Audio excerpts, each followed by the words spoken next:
Hi, why can't professional pianists, lecturers at these musical establishments not motivate themselves to play neglected pieces of music? All these pianists go on about how they motivate themselves to play only the great pieces of music. That's all very well, but let me contrast it with Jesus in Christianity. What did Jesus say to the Jews? He said, love your enemies. Because anybody can love things they like. Where's the great stress? Where's the trials and tribulations of learning something you like or getting on with someone you like? It's like marriage. Some days you face arguments, some days you don't. But the point is, you face them, you accept them, and deal with them. Now, Jesus said, love your enemies. Now, let's consider composers and composers' individual pieces of music. A pianist may say, I hate this composer. I do not agree with his harmony or whatever he or she decides wrong with it. But you can't go through life saying, I don't like this person, I don't like that person.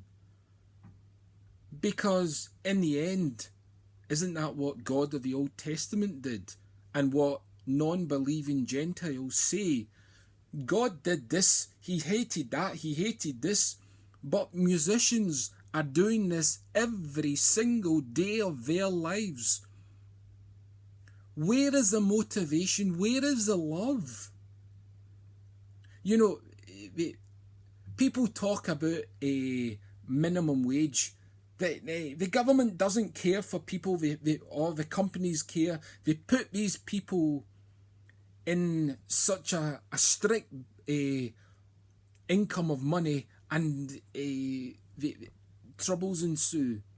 But this is exactly what pianists and professors of music are doing, and most of the musical public. They are saying, this composer has no worth for the rest of the world, and therefore puts it on the scrap heap. Now, I am going to change this attitude. I don't know how long it will take, but I have patience. But where is the motivation to play? I'll give you an example of a composer. Anton Rubinstein. This pianist, in fact, was considered when he was living to be, well, he was exalted as much as Beethoven was. And yet these pianists, I don't know if they play them in private, but why keep on to a musical piece, a gem, and not show it to the public? That's like like art. Anybody who buys a piece of art, they hang it on the wall. Some people do it for show, but some people want to keep it for themselves. Like in the film Entrapment, Sean Connery's character likes art, and Catherine Zeta-Jones asks Sean, nobody comes to this castle and nobody sees your art. And Sean replies, I bought art for myself.